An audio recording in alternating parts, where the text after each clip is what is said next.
सृष्टि की रचना और त्रिदेवों का नारी रूप में परिवर्तन। नमस्ते दोस्तों, क्या आपने कभी सोचा कि सृष्टि की रचना कैसे हुई? क्या आप जानना चाहते हैं कि ब्रह्मा, विष्णु और रुद्र को मां पारा शक्ति ने क्यों और कैसे नारी रूप में बदल दिया?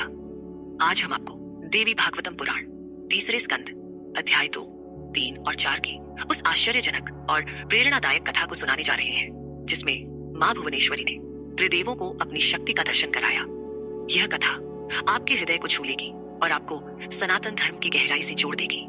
हर शब्द को ध्यान से सुने, क्योंकि यह आपके जीवन को बदल सकता है। और हाँ, आखिरी बिंदु को मिस न करें, यह आपके होश उड़ा देगा। पृष्ठभूमि: सृष्टि का रहस्य। देवी भागवतम पुराण में व्यास ने नारद को बताया कि कैसे ब्रह्मा ने सृष्टि की रचना का रहस्य जाना। यह कथा हमें बताती है कि मां पारा शक्ति ही सृष्टि की मूल शक्ति है, जिनके बिना ब्रह्मा, विष्णु और रुद्र भी अधूरे हैं। यह वीडियो आपके लिए एक दिव्य जागृति है, जो आपको मां भुवनेश्वरी की अनंत शक्ति से जोड़ेगा। चलो इस कथा को शुरू करते हैं और आखिरी बिंदु को मिस न करें, क्योंकि वह आपके लिए सबसे खास है। कथा: सृष्टि की रचना और त्रिदेवों का नारी रूप। 1। नारद का सवाल। व्यास ने कहा, हे नारद, तुमने जो सवाल मुझसे पूछा वही मैंने भी नारद से पूछा था। नारद ने ब्रह्मा से पूछा, हे पिताजी, यह ब्रह्मांड कहां से आया? क्या आपने इसे बनाया, या विष्णु ने, या महेश्वर ने? इस ब्रह्मांड में पूजा के योग्य कौन है? सबसे बड़ा देवता कौन है? मैं माया के सागर में डूबा हूं। मेरा मन तीर्थों, देवताओं या साधनाओं में शांति नहीं पाता। मेरे संदेह दूर करें। मुझे बताइए कि मैं किसे स्मरण करूं, किसकी पूजा करूं, और कौन है इस सृष्टि का परम स्वामी? क्या आप भी इस रहस्य को जानना नहीं चाहेंगे? व्यास का जवाब आपके लिए एक दिव्य प्रकाश है। तो ब्रह्मा का जवाब। सृष्टि की शुरुआत। ब्रह्मा ने नारद से कहा, हे पुत्र, तुम्हारा सवाल इतना गहरा है कि विष्णु भी इसका जवाब नहीं दे सकते। केवल निष्काम, निर्विकार और शांत आत्माएं इस रहस्य को जानती है। जब सृष्टि नहीं थी, सब कुछ झलमय था। कोई चंद्रमा, सूर्य या पर्वत नहीं थे। मैं विष्णु के नाभि कमल से उत्पन्न हुआ और कमल के केंद्र पर बैठकर सोचने लगा, मैं कहाँ हूँ? किसने मुझे बनाया? मेरा रक्षक और संहारक कौन है? मैंने देखा कि चारों ओर केवल जल है। कमल पंकज कहलाता है, क्योंकि वह कीचड़ से निकलता है। लेकिन यहाँ कोई कीचड़ या धरती नहीं थी। मैंने कमल की जड़ खोजने के लिए 1000 वर्ष तक जल में गोता लगाया, लेकिन कुछ नहीं मिला। तब आकाशवाणी हुई, तब करो। मैंने कमल पर बैठकर 1000 वर्ष तक तप किया। क्या यह सुनकर आप मां की शक्ति पर विश्वास नहीं करते? चलो कहानी को आगे बढ़ाते हैं। 3। मां योग निद्रा का प्रकट होना। तब के बाद फिर आकाशवाणी हुई, सृष्टि करो। मैंने सोचा, क्या बनाऊं, कैसे बनाऊं?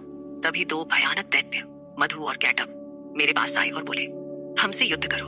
मैं डर गया और कमल की डंठल पकड़कर जल में नीचे चला गया। वहां मैंने महाविष्णु को देखा, जो अनंत शेष पर सो रहे थे। वे नीलवर्ण, पीत वस्त्रधारी, 4 भुजाओं वाले थे, जिनमें शंख, चक्र, गदा और कमल थे। वे योग निद्रा में थे। मैंने सोचा, अब क्या करूं? मैंने मां योग निद्रा की स्तुति की। तभी मां, जो योग निद्रा थी, विष्णु के शरीर से प्रकट हुई। वे दिव्य आभूषणों से सजी आकाश में चमक रही थी। मां के निकलते ही विष्णु जाग गए और 5000 वर्ष तक मधु कैटब से युद्ध किया।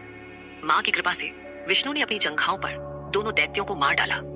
क्या यह चमत्कार आपके मन को झकझोर नहीं रहा? आखिरी बिंदु आपके लिए सबसे बड़ा रहस्य खोलेगा। 4 त्रिदेवों का मां का दर्शन। व्यास ने कहा, जहां मैं और विष्णु थे, वहां रुद्र भी आए। हम तीनों ने आकाश में मां भुवनेश्वरी को देखा। मां ने कहा, हे ब्रह्मा, विष्णु, रुद्र, दैत्य मर चुके हैं। अब तुम अपनी सृष्टि, पालन और संहार की जिम्मेदारी लो। अपने लोक बनाओ और सुखी रहो। हमने कहा, मां, यहाँ कोई धरती, पंच तत्व, गुण या इंद्रियां नहीं है। हम सृष्टि कैसे करें? मां मुस्कुराई और आकाश से एक दिव्य विमान प्रकट हुआ। मां ने कहा, इस विमान में बिना डर के बैठो। मैं तुम्हें एक आश्चर्यजनक दृश्य दिखाऊंगी। हम बिना डर के उस रत्न जटित, मोती सज्जित और घंटियों से सजे विमान में बैठ गए। क्या आप इस दिव्य यात्रा को महसूस कर रहे हैं? चलो देखते हैं मां ने क्या दिखाया। 5। मां का चमत्कारी दर्शन।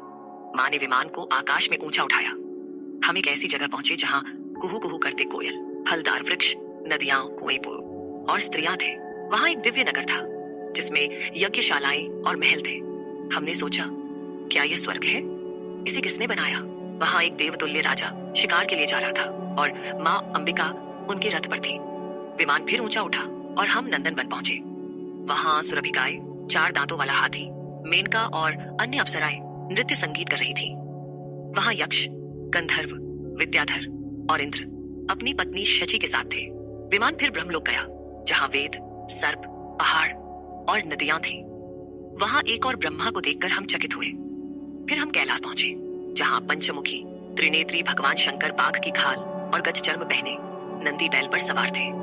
उनके साथ गणेश, कार्तिकेय और मातृकाइन थी। विमान फिर वैकुंठ गया, जहां 4 भुजाओं वाले विष्णु आतसी रंग के लक्ष्मी द्वारा पंखा झले जा रहे थे। हमने एक और विष्णु को देखकर आश्चर्य किया। क्या यह सुनकर आप माँ की माया पर विश्वास नहीं करते? आखिरी बिंदु आपके लिए सबसे बड़ा रहस्य खोलेगा। छठा मणिद्वीप, माँ भुवनेश्वरी का दर्शन। विमान हमें सुधा सागर के बीच मणिद्वीप ले गया। वहां मंदार, पारिजात, अशोक, बकुल और चंपक के वृक्ष थे, जो रत्नों और मोतियों से सजे थे। कोयल की कूक और भौरों की गुंजन से वहां संगीत गूंज रहा था। वहां एक शिवाकार घाट थी, जिसके 4 पाए ब्रह्मा, विष्णु, रुद्र और सदाशिव थे। उस पर माँ भुवनेश्वरी विराजमान थी। वे लाल वस्त्र, लाल चंदन और लाल माला से सजी थी। उनकी आंखें लाल, होंठ लाल और सौंदर्य 10 लाख बिजलियों और लक्ष्मी से भी अधिक था। वे 4 भुजाओं में पाश, अंकुश, वरद और अभय मुद्रा धारण किए थी। उनके चारों ओर हरिलेखा और अन्य देवियां थी, जो हरि मंत्र जप रही थी। मां षटकोण यंत्र के बीच में थी। क्या यह दर्शन आपके मन को नहीं झकझोर रहा? चलो अब त्रिदेवों का नारी रूप देखते हैं। 7 त्रिदेवों का नारी रूप में परिवर्तन। माँ ने हमें देखकर मुस्कुराया और हमें नारी रूप में बदल दिया। हम तीनों युवतियां बन गए, जो दिव्य आभूषणों से सजी थी। हम माँ के चरणों में खड़े हुए और उनकी कृपा से अभिभूत थे। हमने देखा कि माँ के नाखूनों में संपूर्ण विश्व दिख रहा था। वहां ब्रह्मा, विष्णु, रुद्र, वायु, अग्नि, यम, सूर्य, वरुण, इंद्र, कुबेर, अप्सराएं, गंधर्व, नदियां, सागर, वैकुंठ, कैलाश और मेरा कमल तक दिखा। हमने मधुकैटभ को भी देखा। हमने माँ भुवनेश्वरी को पहचाना कि वे ही महाविद्या, महामाया और मूल प्रकृति है। क्या यह सुनकर आप माँ की शक्ति से चकित नहीं है? आखिरी बिंदु आपके लिए सबसे बड़ा रहस्य खोलेगा। 8वीं, विष्णु की माँ की स्तुति। विष्णु ने कहा, यह माँ भगवती महाविद्या, महामाया है। वे निर्गुण ब्रह्म और माया दोनों हैं। वे सृष्टि की रचयिता, पालनकर्ता और संहारक है। वे वेदों की रचयिता है और सर्वव्यापी है। वे प्रलय में सब कुछ अपने में समेट लेती है। वे हरिलेखा, सिद्धि, वृद्धि, कीर्ति, कांति, कमला और तुष्टि है। वे गायत्री, स्वाहा, स्वधा और 3 गुणों की स्वामिनी है। वे मोक्ष देने वाली वैराग्य शक्ति है। विष्णु ने कहा, मैंने बचपन में वटवृक्ष की पत्तियों पर लेटकर माँ को देखा, जब वे मुझे माता की तरह झुला रही थी। क्या यह सुनकर आप माँ की ममता को महसूस नहीं कर रहे? चलो माँ की स्तुति सुनते हैं। 9वीं, विष्णु की प्रार्थना। विष्णु ने माँ की स्तुति की। हे माँ प्रकृति, मैं बार बार प्रणाम करता हूँ। तुम सर्व मंगलमयी, सिद्धि और वृद्धि हो। तुम सृष्टि, पालन और प्रलय करती हो। तुम निर्गुण चेतना और हरिलेखा हो। यह ब्रह्मांड तुम पर टिका है। तुमने आकाश, वायु, अग्नि, जल और पृथ्वी बनाए। तुमने मधुकैटभ से हमारी रक्षा की और हमें मणिद्वीप में अपनी शक्ति दिखाई। तुम्हारी महिमा को मैं, ब्रह्मा या शंकर भी नहीं समझ सकते। तुम अनंत हो। मैं प्रार्थना करता हूँ कि तुम मेरी माता और मैं तुम्हारा पुत्र रहूं। क्या यह स्तुति आपके हृदय को नहीं छू रही? चलो व्यावहारिक उपाय जानते हैं। 10वां व्यावहारिक उपाय, माँ की भक्ति। दोस्तों, यह कथा हमें सिखाती है कि माँ भुवनेश्वरी ही सृष्टि की मूल शक्ति है। आइए कुछ सरल उपाय जानते हैं। माँ का मंत्र जप। रोज ह्री या ए मंत्र का 108 बार जप करें। उदाहरण, सुबह 5 मिनट माँ भुवनेश्वरी की मूर्ति के सामने जप करें। वैराग्य का अभ्यास। सांसारिक मोह छोड़ें और आत्मचिंतन करें। उदाहरण, रोज 10 मिनट ध्यान करें। सात्विक जीवन, शुद्ध भोजन करें और सत्य का पालन करें। उदाहरण, ताजा और शुद्ध भोजन करें। वेदों का अध्ययन, रोज गीता या पुराण पढ़ें। उदाहरण, 10 मिनट शास्त्रों का अध्ययन करें। इन उपायों को अपनाकर आप माँ की कृपा से मोक्ष की ओर बढ़ सकते हैं। लेकिन रुकिए, आखिरी बिंदु अभी बाकी है। 11वीं निष्कर्ष और रहस्यमयी अंतिम बिंदु। दोस्तों, यह कथा हमें सिखाती है कि माँ भुवनेश्वरी ही सृष्टि की आधार है। उन्होंने त्रिदेवों को नारी रूप में बदलकर दिखाया कि उनकी शक्ति के बिना कुछ भी संभव नहीं। क्या आपने कभी सोचा कि माँ की माया इतनी शक्तिशाली क्यों है? ये कथा आपके लिए एक अनमोल खजाना है जो आपकी आत्मा को मोक्ष के करीब ले जा सकता है। लेकिन रुकिए, अब वह आखिरी बिंदु आता है जिसका मैंने शुरू में जिक्र किया था।